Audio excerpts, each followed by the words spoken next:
love of ours. Rivals as we all are in the affections of our Reginald, the very hopelessness of our love is a bond that binds us to one another.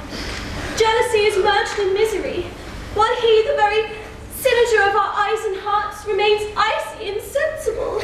What have we to strive for? The love of maidens is to him as interesting as the taxes. Would that it were, he pays his taxes. Cherishes for the receipt. Happy receipt. Fools! I beg your pardon. Fools and blind. The man loves, wildly loves. But whom? None of us. No, none of us. His weird fancy has lighted for the nonce on Patience, the village milkmaid. On Patience? Oh, it cannot be. But yesterday I caught him in her dairy eating fresh butter with a tablespoon. Today he is not well. But Patience boasts that she has never loved, that love is to her a closed book. Oh, he cannot be serious. 'Tis but a fleeting fancy. 'Twill quickly wear away. Oh, Reginald, if you but knew what a wealth of golden love was waiting for you in this rugged old bosom of mine. The milkmaid's triumph would be short indeed.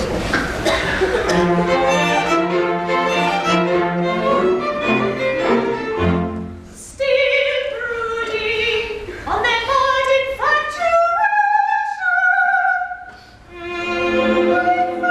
Thee, love, thou comest not to me.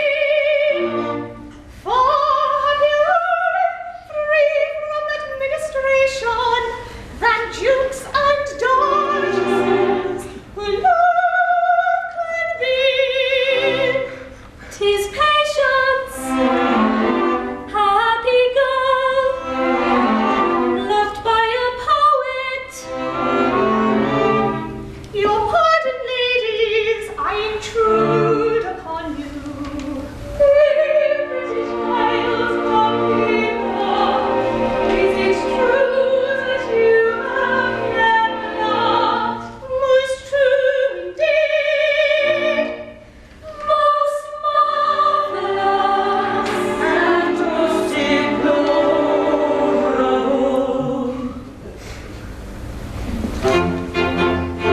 I cannot tell what this love may be, that cometh to one, not to me. It cannot be kind as they like, why do these ladies sigh? It cannot be joy, rapturity, or why do these gentle ladies weep? It cannot be bliss, nor love's descent. Oh, why are their eyes so wondrous red? For every day to know I see, coming to all but not to me, I cannot tell what his love may be. For night and day, while they sit sighing night and day, yes, she is night and she is day. Yes, she is night and day. Yes, she is night and day.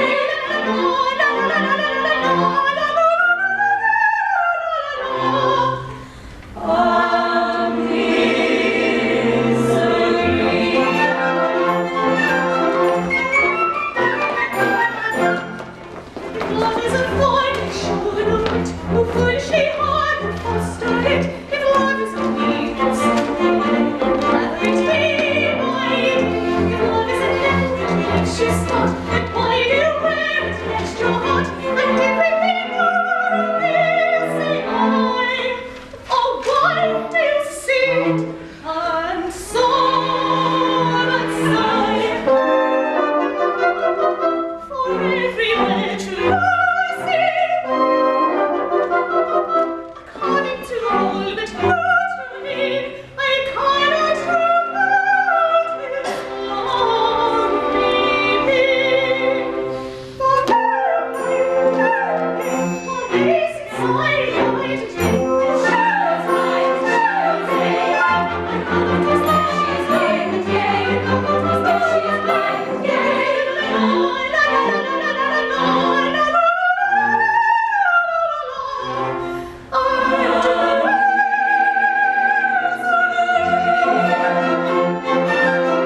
and true happiness. But the truly happy always seem to have so much on their minds. For the truly happy never seem quite well. 'Tis a transcendentality of delirium, an acute accentuation of supremest ecstasy.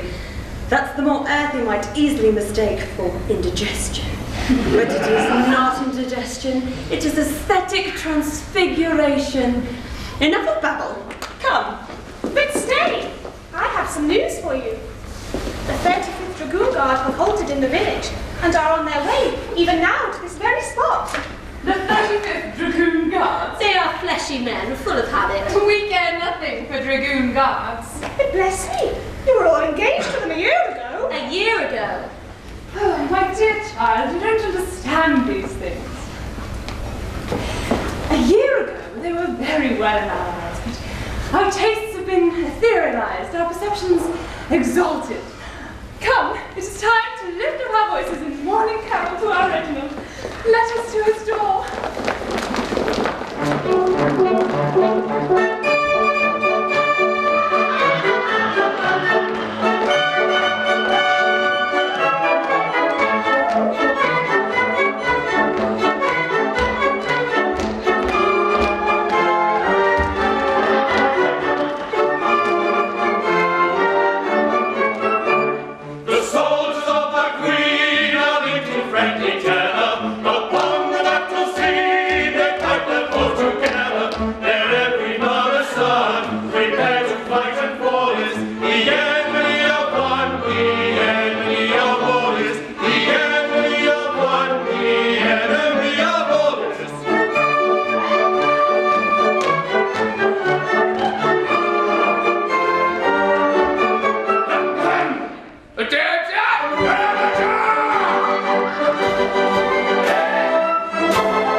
The signs of June, the eminent musical wit of Macaulay, who wrote of Queen Anne, the pathos of Paddy is rendered by musical style of the Bishop of Solar and Man, the dash of the docile and blessed of Thackeray, narrative powers of Dickens and Thackeray, Victor Emmanuel, Conti Pemberell, Thomas Aquinas and Dr. Sacheverell, Tupper and Tennis and Daniel Defoe, and the betrothed by Mr. Gilbert.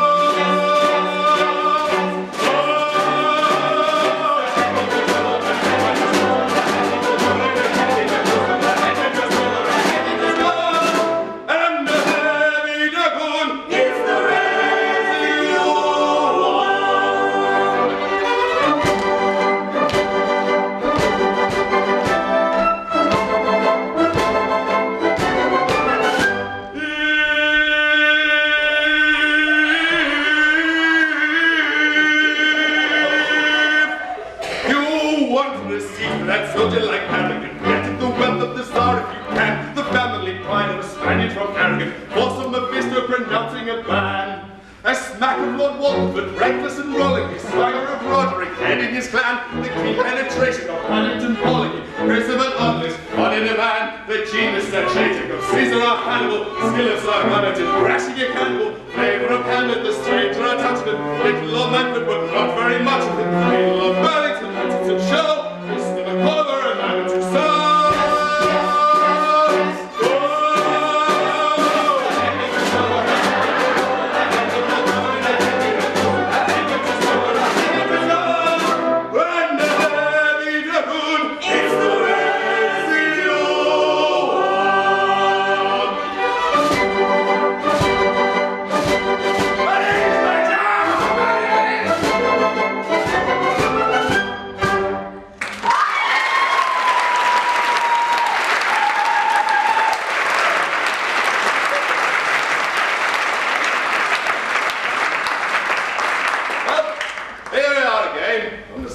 Former triumphs, but where's the Duke? Here I am. Come, cheer up, don't give way. Oh, for that, I'm as cheerful as a poor devil can be expected to be, with this misfortune to be a duke with 1,000 a day. Most men would envy you. Envy me? Tell me, Major, are you fond of toffee? Yes, very. We're all fond of toffee. And toffee, in moderation, is a capital thing.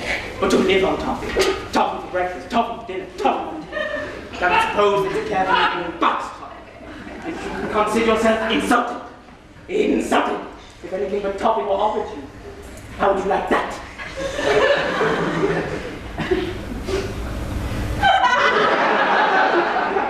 I quite understand that. Under those circumstances, even toffee would become quite monotonous. For toffee, breed flattery, adulation, and abject deference, carried to such a pitch that I began at last to believe man was born at an angle of 45 degrees. Great heavens, what is that to action? So remarkably studious, or excruciatingly witty, or exceptionally virtuous? Get out of it! Come in! This young man as ever I saw. You are! Exactly. That's it exactly. That describes me to a T. No, thank you all very much. Well, I couldn't stand it any longer, so I joined this second-class cavalry regiment. In the army, thought I should be occasionally snubbed, perhaps even bullied. The thought was rapture, and here I am. Yes, and ladies. Who is the gentleman with the long hair? The hell if I know. He seems popular. It does seem popular.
that some transcendental law was monopolizing me. Round the corner I can see each is kneeling on their knee. Round the corner he can see each is kneeling on her knee. Now is not this ridiculous, and is not this preposterous, a third-rate absurdity, ridiculous, preposterous, explain it if you can.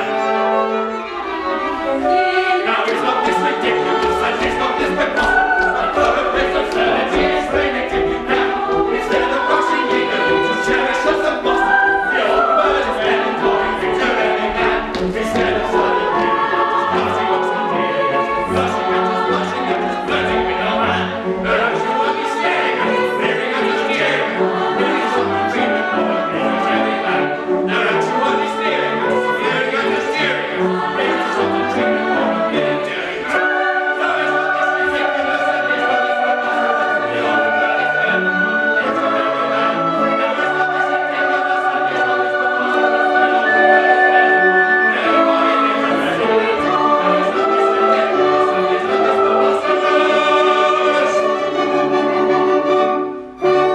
it's not this ridiculous and it's not this preposterous. What is the meaning of this? Oh, sir, leave us. Our minds are a bit ill-tuned to like love talk. What in the world has come over you all? Bunthorne, he has come over us. He has come among us. And he has idealized us. And has he succeeded in idealizing you? He has. No, Bunthorne. My eyes are open. I droop despairingly. I am soulfully intense. I am limp, and I cling. Finished! At last! Finished!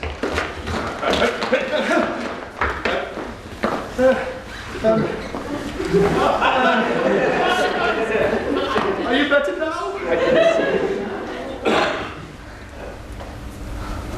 Oh! Yes, I am better now. The poem is finished and my soul has gone out into it. That was all. It was nothing worth mentioning because 3 times a day. Ah, patience. Dear patience. Will you please need to read it to us, sir? This we supplicate. Shall I? No! I will read it if you bid me. You can if you like. It is a wild, weird, fleshy thing. It's very tender, very yearning, very precious. It is called Oh, Hollow, Hollow, Hollow. Is it a hunting song? No, it is not a hunting song.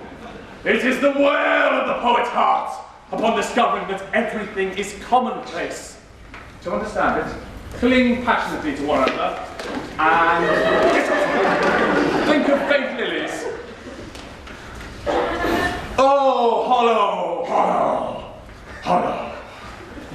What time the poet hath hined, the writhing maid lied blind, quivering on amaranthine asphodel. How can he paint her woes, knowing, as well he knows, that they are only uncompounded pills? When from the poet's plinth the amorous Colossi yearns for the allure, faint with rapturous thrills, how can he hide her woes, knowing, as all he woes, that all can be set right with calomel? It is, but can it be? Nature hath this decree, nothing poetic in the world shall dwell, or that in all her works something poetic lurks, even in colocynth and calomel. I cannot tell. How purely fragrant! How earnestly precious! It seems to me to be nonsense. Nonsense, yes, perhaps. But oh, what precious nonsense. This. All right. This is all very well, but you seem to be forgetting that you're engaged to us. You are not imperial. I am. You are not Delacrusian. You are not even an early English. Oh, be early English ere it be too late. Rare fiery colours. Oh, South Kensington. We did not design our uniforms, but we can't see how they could be improved. No, you wouldn't. Still, there is a cobbleby grey velvet with a tender bloom like cold gravy, which made Florentine 14th century, trimmed with Spanish ortolace and something Japanese. Oh, and you could do with a monocle. And you, those shoes are very, very, very dry. We're doing it again. Would at least be early English. Come, maidens. 20 lovesick maidens we, dancing all against the wind. Gentlemen, this is an insult to the British uniform. Yes! A uniform that has been successful in the courts of Venus as cast in the fields of Mars.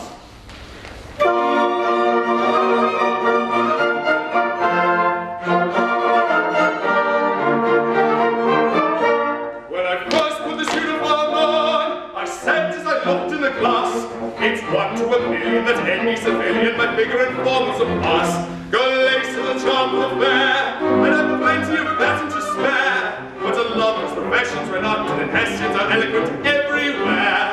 A fact which I counted upon when I first put this uniform on. I'm saying on, it's that you will never be counted upon. Saying that to me when I first put this uniform on. I said when I first put it on, it is clear to the veriest dunce that every beauty will feel it's her duty yield to my glamour at once. Let her see that I'm freely go-laced in a uniform handsome and chaste. But the period tactics of long and aesthetics seem very much more to their taste, which I never counted upon when I first put this uniform on. I'm saying on the that you could never have counted upon. I didn't anticipate that when I first put this uniform on.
Affectation, born of a morbid love of admiration.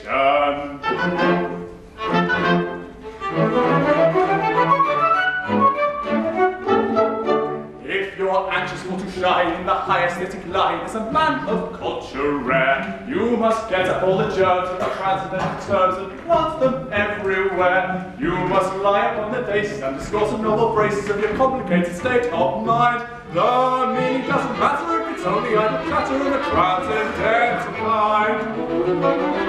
And everyone will say, as you walk your mystic way, if this young man expresses himself in terms too deep for me, why what a very singular deep young man this deep young man must be.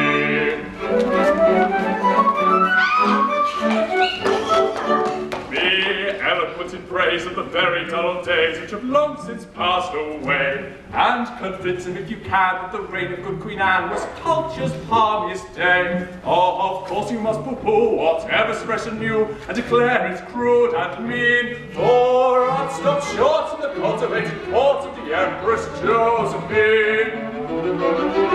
And everyone will say, as you walk your mystic way, if that's not good enough for him, which is good enough for me, why, what a very cultivated kind of youth this kind of youth must be.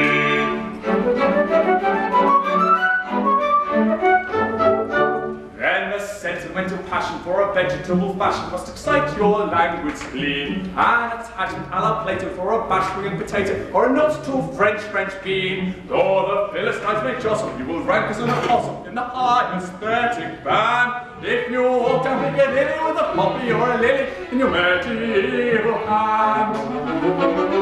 And everyone will say, as you walk your family way, if he's content with a vegetable love, it's certainly not suit me.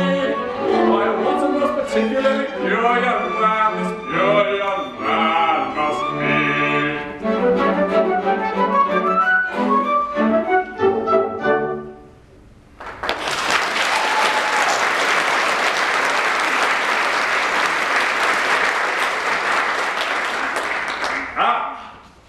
Patience. Come hither. I am pleased with thee. The bitter-hearted one, who finds all else hollow, is pleased with thee, for you are not hollow. Are you? No thanks, I have dined, but I beg your pardon, I interrupt you. Life is made up of interruptions. The tortured soul, yearning for solitude, rides under them. Oh, but my heart is a-weary. Oh, I am a cursed thing! Don't go. Really, I'm very sorry. Tell me, girl, do you ever yearn? I earn my living. No. Do you know what it is to be heart-hungry? Do you know what it is to yearn for the indefinable, and yet to be brought face to face daily with the multiplication table? Do you know what it is to seek oceans and to find puddles, to long for whirlpools, and yet have to do the best you can with the bellows? That's my case. Oh! I am a cursed thing! Don't go. I don't understand you. You frighten me. Don't be frightened. It's only poetry. Well, if that's poetry, then I don't like poetry. Don't you? Can I trust her? Patience, you don't like poetry. Well, between you and me, I don't like poetry. It's hollow, unsubstantial, unsatisfactory. What's the use of yearning for Elysian fields when you know you can't get them, or would only let them out on building leases if you had them? Patience! I have long loved you! Let me tell you a secret. I am not as bilious as I look. If you like, I will cut my hair. There is more innocent fun within me than a casual spectator would imagine. You have never seen me frolicsome. Be a good girl, a very good girl, and one day you shall. If you are fond of touch-and-go jocularity, then this is the shop for it. Sir, I will speak plainly. In the matter of love, I am untaught. I have never loved but my great aunt, but I am quite certain that under any circumstances I couldn't possibly love you. Oh. You are certain? I am quite sure of it. Quite sure. Quite. Very good. Life is henceforth a blank. I don't care what becomes of me. I have only to ask that you not abuse my confidence. Though you despise me, I am extremely popular with the other young ladies. I only ask that you will leave me and never renew the subject. Certainly. Broken-hearted and desolate, I go. Oh, to be wafted away on this black altar of sorrow, where the earth of a dusty today is the dust of an earthy tomorrow. It is a little thing of my own. I call it heart poem. I shall not publish it. Farewell, patience. Patience. Farewell. What on earth does it all mean? Why does he love me? Why does he expect me to love him? He's not a relation. It frightens me.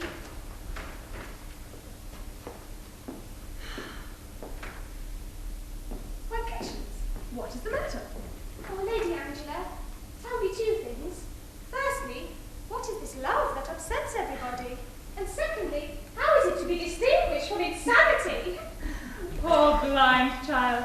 Oh, forgive her, Eros.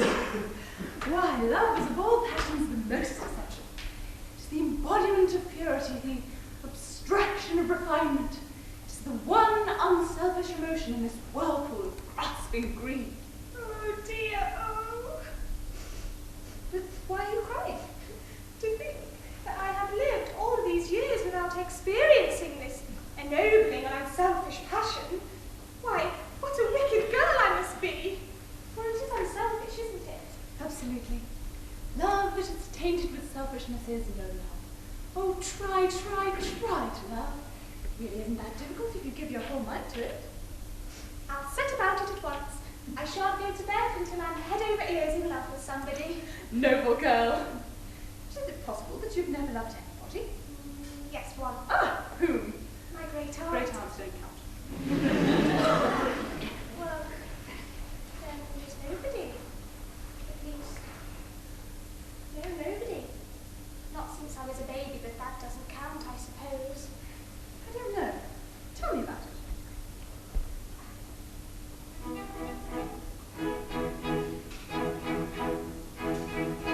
Long years ago, 14 maybe, when but a tiny baby born, another baby played with me. I held her by a year or more. A little child of beauty, fair with marvelous eyes and gorgeous hair. With my child I seemed to be all that a little child should be.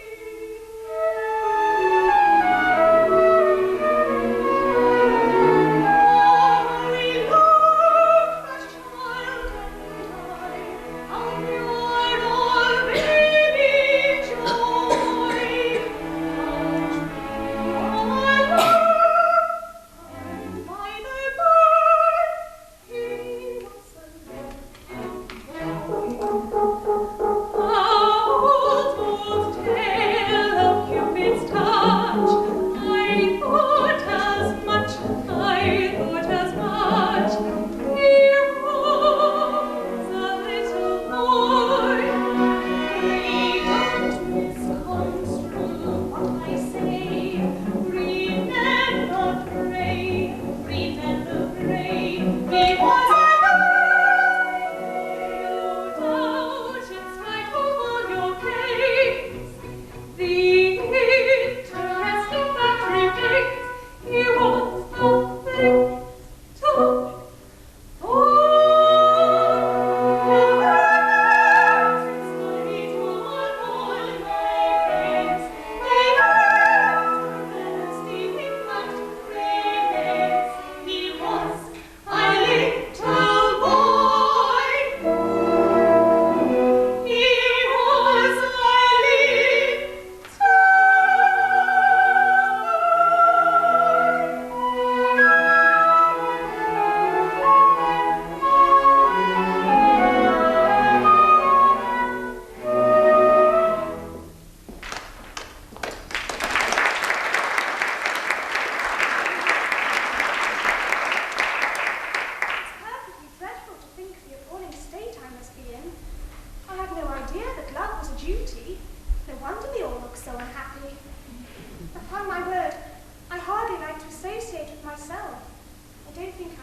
rise it, many people rise it, they will obey.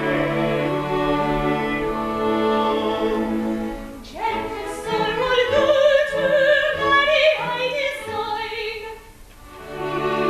It is waiting, as yet I do not know you, and so I must decline.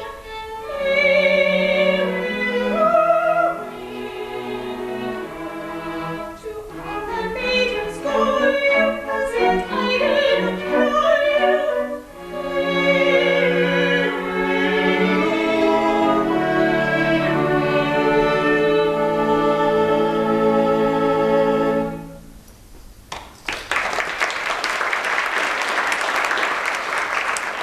Patience, can it be that you don't recognize me? Recognize you? Indeed I don't. Have 15 years so greatly changed me? 15 years? What do you mean? Have you forgotten the friend of your youth, your Archibald, your little playfellow? Oh, Kronos, Kronos, this is too bad of you. Archibald?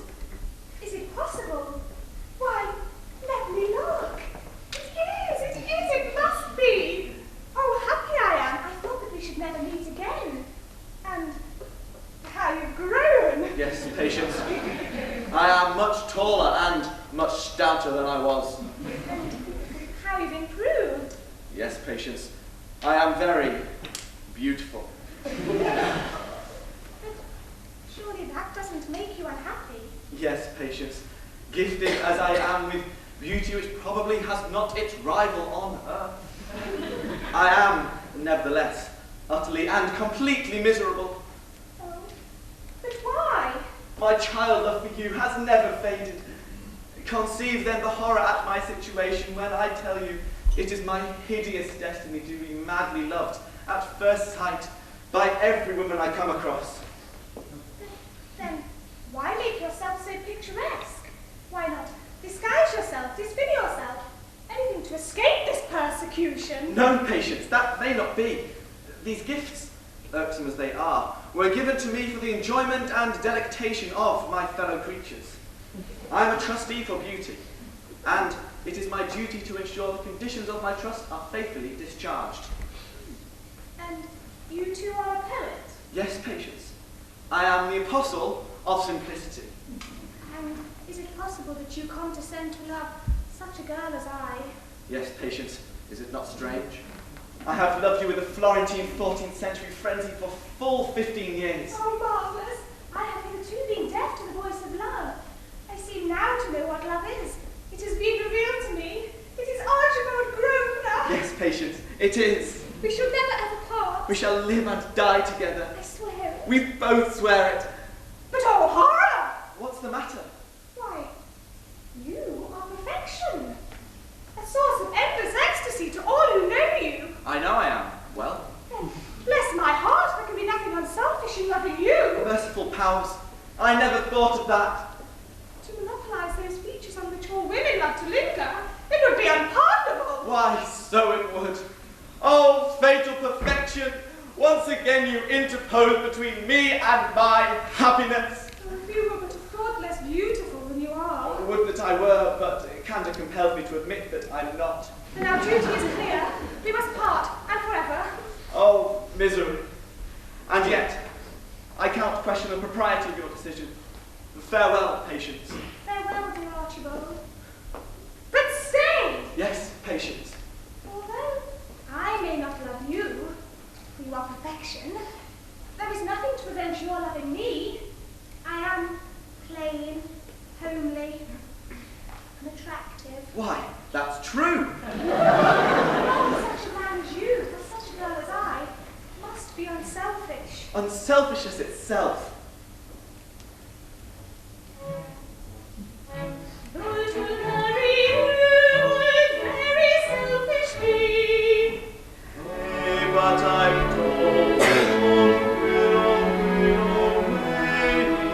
You may all the same continue loving me.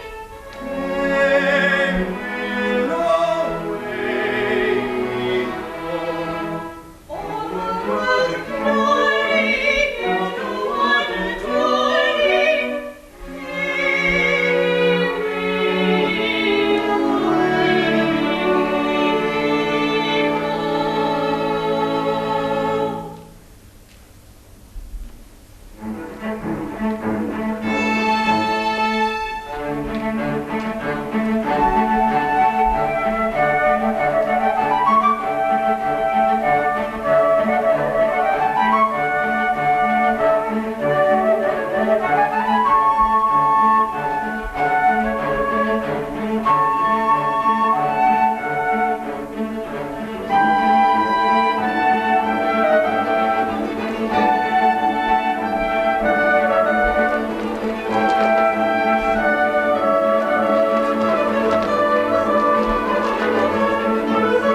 Now tell us, we pray you, why dost they array you? Oh, poets, how say you, what is it you've done?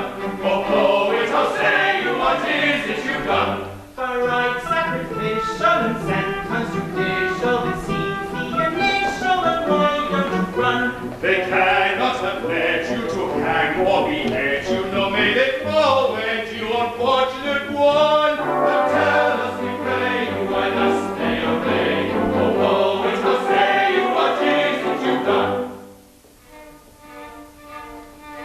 Heartbroken at my patience is barbarity, by the advice of my solicitor, in aid of a deserving charity, I put myself up to be rambled for. By the advice of his solicitor, he's put himself up to be rambled for. Oh, horror! Urged by his solicitor, he's put himself up to be raffled for. Oh, heaven's blessing on his solicitor. A hideous curse on his solicitor.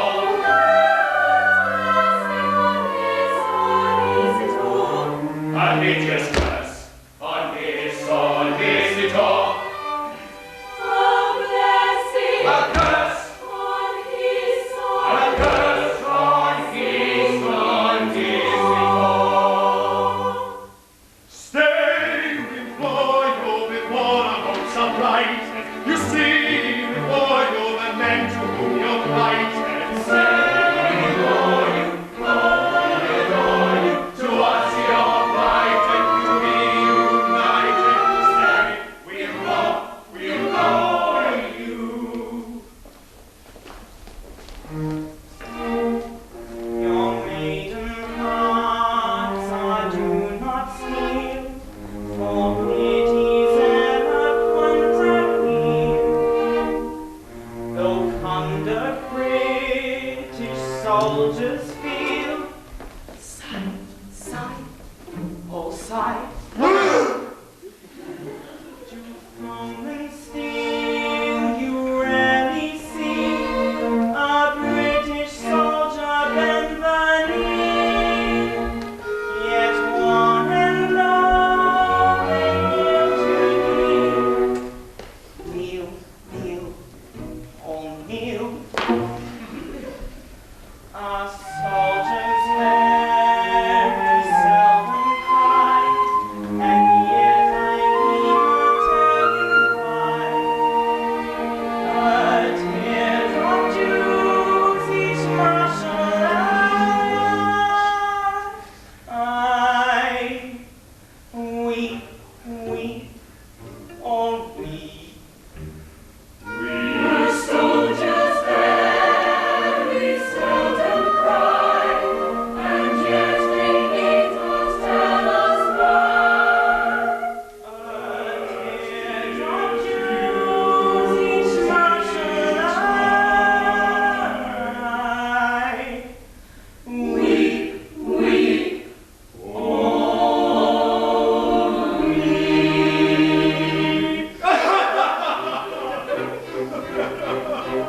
Humble, upper and purchase with ability, overcome your diffidence and natural timidity. Tickets for the raffle should be purchased with ability. Put in half a guinea and a husband you may gain. Such a judge of blue and white and other kinds of pottery, from early oriental down to modern terracottery. Put in half a guinea, you may draw him in a lottery. Such an opportunity may not occur again. such a judge of blue and white and other kinds of pottery, from early oriental down to modern terracottery. Put in half a guinea, you may draw him in a lottery. Such an opportunity may not occur again. We came from all the where, but we don't care, but we don't care. This fish in the sea, no doubt will be as good as ever came out of it. And someday we shall get our share. So we don't care, so we don't care.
She wants to take it.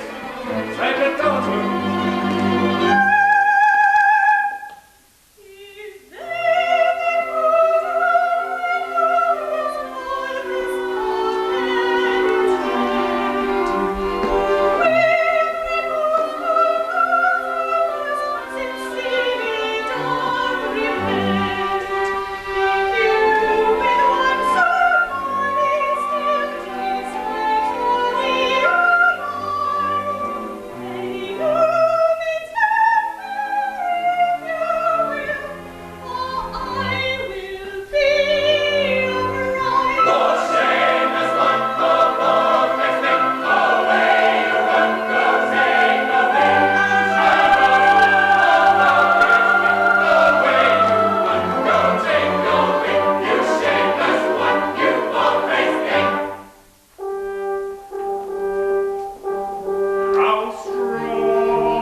lonely air I've gone through the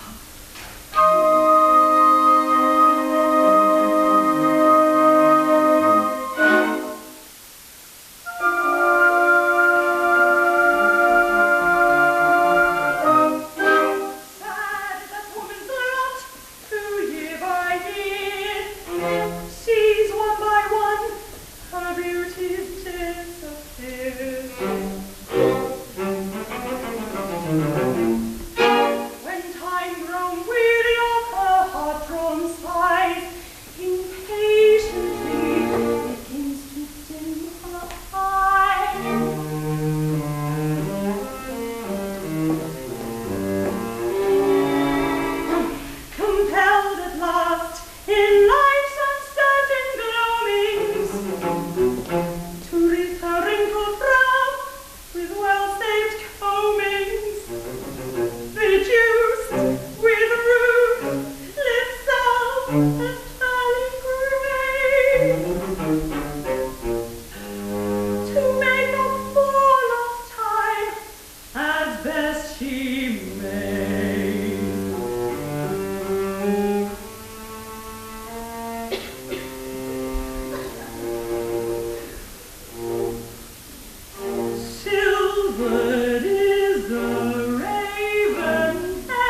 maidens love me, and how hopelessly.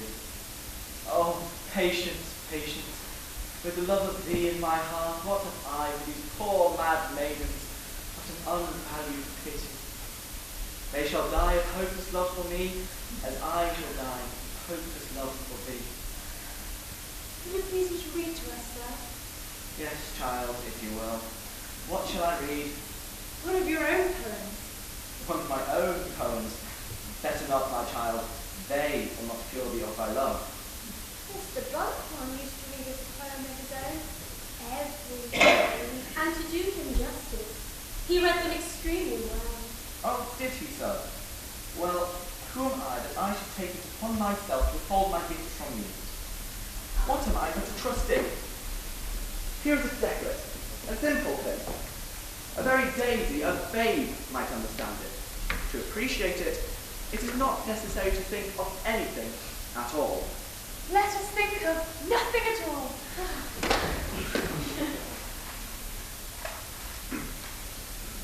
Gentle Jane was good as gold. She always did as she was told. She never spoke when her mouth was full, or caught blue bottles their legs to pull, or spilled plum jam on her nice new frock, or put white mice in the 8-day clock, or vivisected her last new doll, or fostered a passion for alcohol. And in the end, she was given in marriage to a first-class earl who keeps his carriage. I believe I am right in saying there is not one word in that decollete which is calculated to bring the blush of shame to the cheek of modesty. Not one. It is purity itself. Here's another. Teething Tom was a very bad boy. A great big squirt was his favourite toy. He put live shrimps in his barber's boots and sewed up the sleeves of his Sunday suits. He punched his poor little sisters' heads and K&headed their 4-post beds. He plastered their hair with cobbler's wax and dropped hot halfpennies down their backs. The consequence was he was lost totally and married a girl in the Cour de Ballet. Marked you how boldly, how relentlessly the damning candle of crime strode on, till retribution like a poisoned hawk came swooping down upon the wrongdoer. Oh, terrible! Oh, sir, you are indeed a true poet, for you touch our hearts, and they go out to you. This is simply cloying. Ladies, I do not wish to appear ungallant, but it is Saturday, and you have been following me about ever since Monday. I would like the usual half holiday. I shall take it as a personal favour if you would kindly allow me to close early today. Oh, sir, do not send us from you. Poor girls. It is best to speak plainly. I know I am loved by you, but I can never love you in return, for my heart is fixed elsewhere. Remember the fable of the magnet and the churn. But we do not know the thing of the maggot and the churn. Then I shall sing it to you.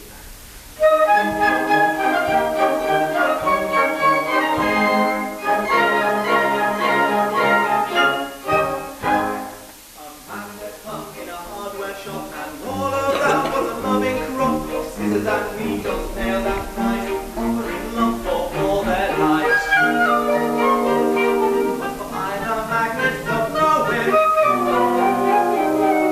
charm and line its charm not give. For me was nails and knives, turn would set it on a silver churn.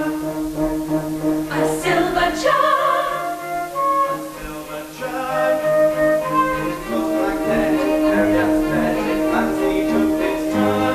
If I could wheedle a lamp or a needle, why not a silver churn?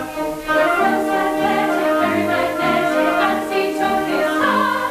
If I could wheedle a knife or a needle, why not silver churn? The iron and steel express surprise. The needles opened their wells till high. The penknives fell shut up, no doubt. The scissors declared themselves cut out. The kettles they boiled with rage, 'tis said. Every nail went off his head, and hither he began to blow till a hammer came off, and drove the crow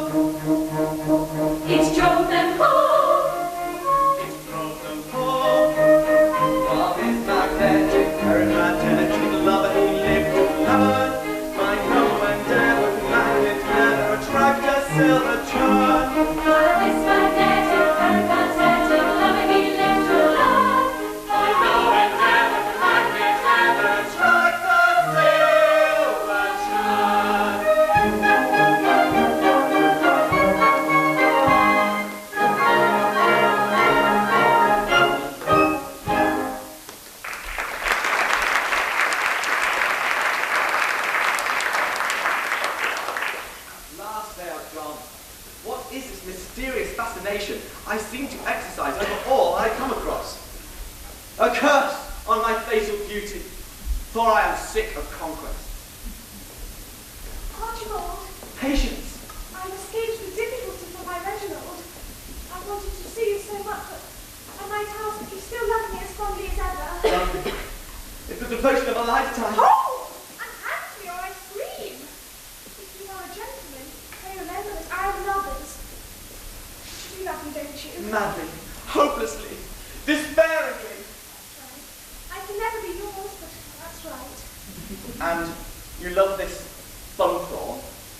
With a whole-heart ecstasy that withers and scorches and burns and stings. It is my duty. Admirable girl. But you are not happy with him. Happy? I am miserable beyond description. That's right. I can never be yours, but that's right. But go now. I see dear Reginald approaching. Farewell, dear Archibald. I cannot tell you how happy it has made me to know that you still love me. Ah, if only I dared. Sir! This language from one who is promised to another. Oh, Archibald, think of me sometimes. My heart is breaking. He is unkind to me, and you would be so loving. Loving. Advance one step! As I am good with your woman, I scream! Farewell, dear Archibald. Stop there! Sometimes. Advance at your peril! Once more, adieu. In a doleful train, one and one I walk away, for a love in vain, not so solace me. Who can only sigh and say, why sleep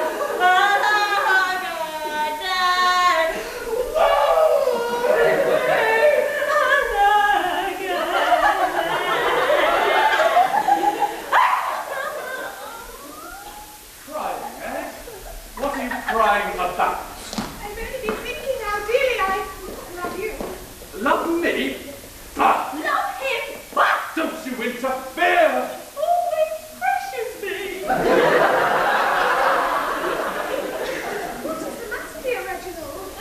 If you have any sorrow, tell it to me that I might share it with you. It is my duty. Whom were you talking with just now?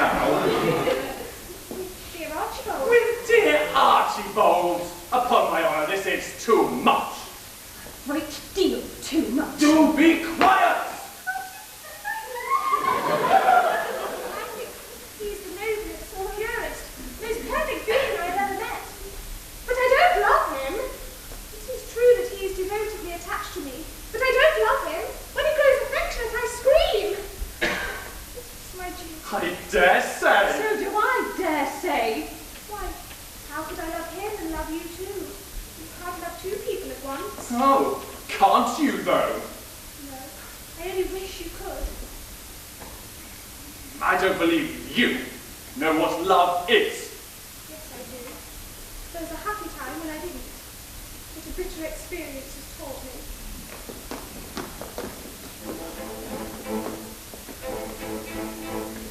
Love is a plaintive song, sung by a suffering maid, telling a tale of wrong, telling of love betrayed, joy to its changing love, silent waves sigh, mind to his every mood, merry when he is glad, merry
before then, I was admired, I may even say, loved. Too mild. Adored. Don't let a poet soliloquize! The damsels used to follow me wherever I went. Now they all follow him. Not all. I am still faithful to you. Yes, and a pretty damosel you are. No, not pretty. Massive. Cheer up. I will never leave you. I swear it. Thank you. I know what it is. It is confounded mildness. And if I be too highly spiced, if you please, and no doubt I am highly spiced. Not for my taste. No, but I am for theirs. But I will show the world I can be as mild as he. If they want insipidity, they shall have it. I'll meet this fellow upon his own ground and beat him on it. You shall, and I will help you. You will? Jane, there's a good deal of good in you after all.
The only question is, have we succeeded in doing so?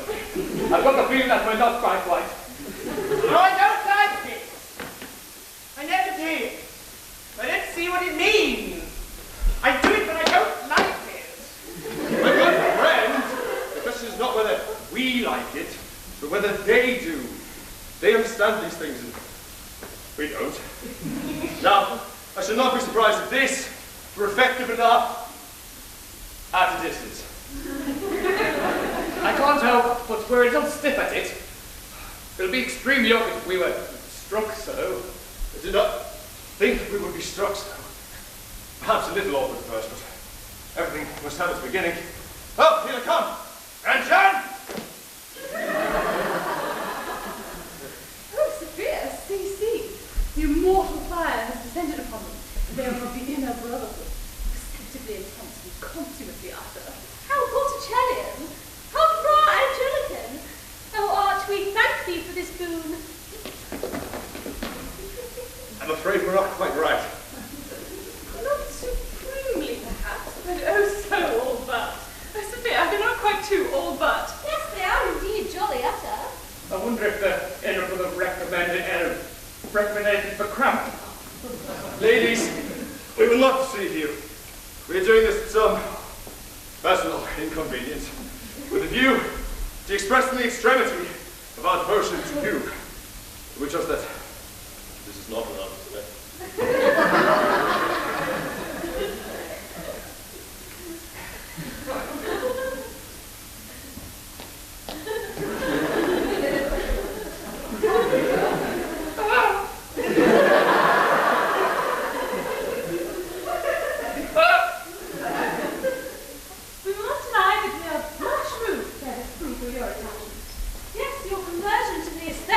In its highest development, has touched us deeply. Mr. Grosvenor should remain obdurate. Which we have every reason to believe he will. I wish they'd make haste.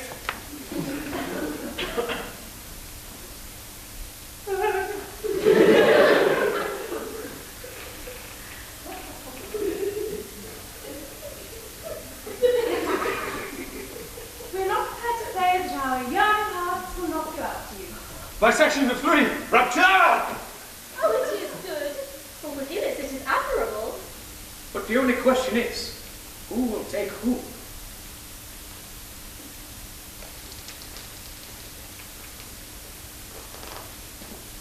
The Duke chooses first, of course. No, I couldn't thank you. You're all too kind. Nothing of the kind. You're a great matrimonial groom. No, that's not right. Really? No, not the right. Wedding? Bachelor? No. Fish? Fish! You're a great matrimonial fish! And it's only fair that each of these ladies have a chance of hooking on you. But won't that be rather awkward? Awkward? No, not awkward. Suppose you take Angela, I take Sophia, and the maid takes nobody. Suppose you take Sophia, maid takes Angela, and I take nobody.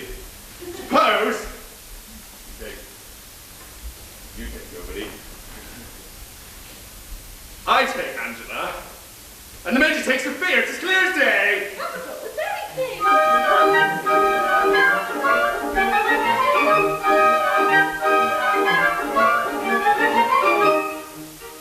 If Sophia I choose to marry, I shall be fixed up for life, and the Colonel need not marry Angela can be his wife. In this case, unprecedented single, I will live and die. I will have to be contented with my heart not sympathize. He will have to be contented with a heart that sympathize. In that case, unprecedented single, I shall live and die. He shall have to be contented with a heart that sympathize. He will have to be contented with a heart that sympathize. He will have to be contented with a heart that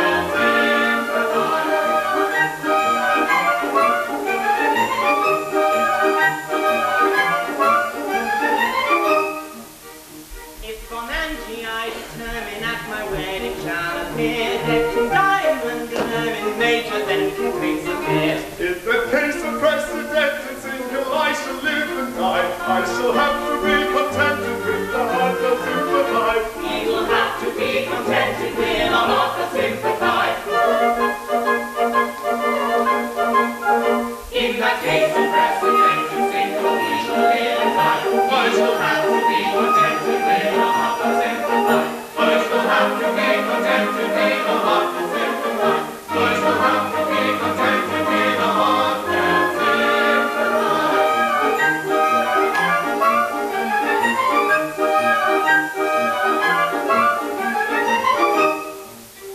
After some debate internal, if on either I decide, Sappho then may take the colonel, and she even may just ride. In that case of precedent and single, I shall live and die. I shall have to be contented with a heart that sympathize. He will have to be contented with a heart that sympathize. In that case of precedent and single, we shall live and die. We shall have to be contented with a heart that sympathize. We shall have to be contented with a heart that sympathize. We shall have to be contented with a heart that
reported I am very terrible. I can't do that. I'm a man with a mission, and that mission must be fulfilled. I don't think you quite appreciate the consequences of thwarting me. I don't care what they are. I suppose, I won't go as far to say that I will do it, but suppose for 1 minute that I were to curse you. Very well, take care. But surely you would never do that. I don't know, it would be an extreme measure, no doubt. Still, I'm sure you would not. I'm sure of it. Oh, this bottle reflects their plans. You had a bottle once. never! Maybe you've had enough. I see you have. By the memory of that art, I implore you to pause and resolve this last pitiful experience. Oh, the bottle reflects. I must not allow myself to be unmanned. It is useless. Consent, or my refuse curse. Are you absolutely resolved? Absolutely. Will nothing shake you? Nothing. I am animus. Then I give. You swear? I do, cheerfully. I have long waited for such a reasonable pretext and the change you suggest. And it has come at last. I do it on compulsion. Victory. I triumph.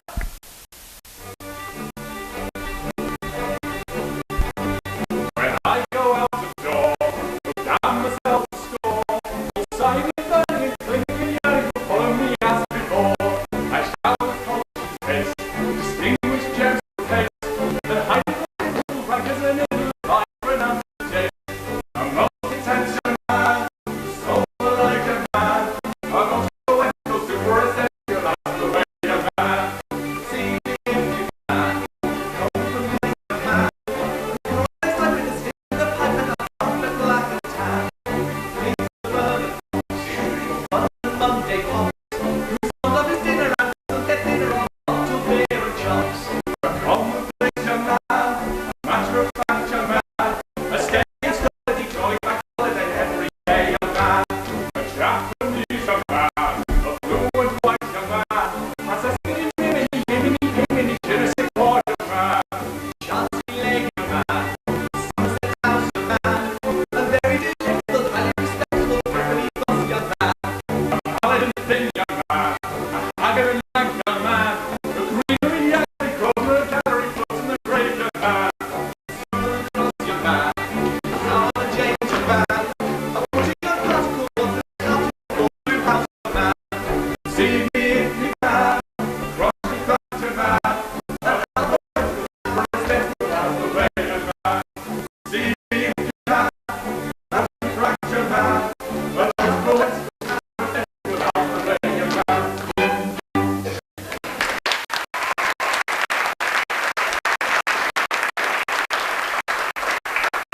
All right, I have committed my last act of ill nature, and henceforth I must change character.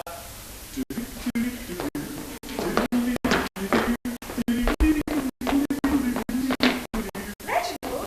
Dancing? What in the world is the matter with you? Patience. I have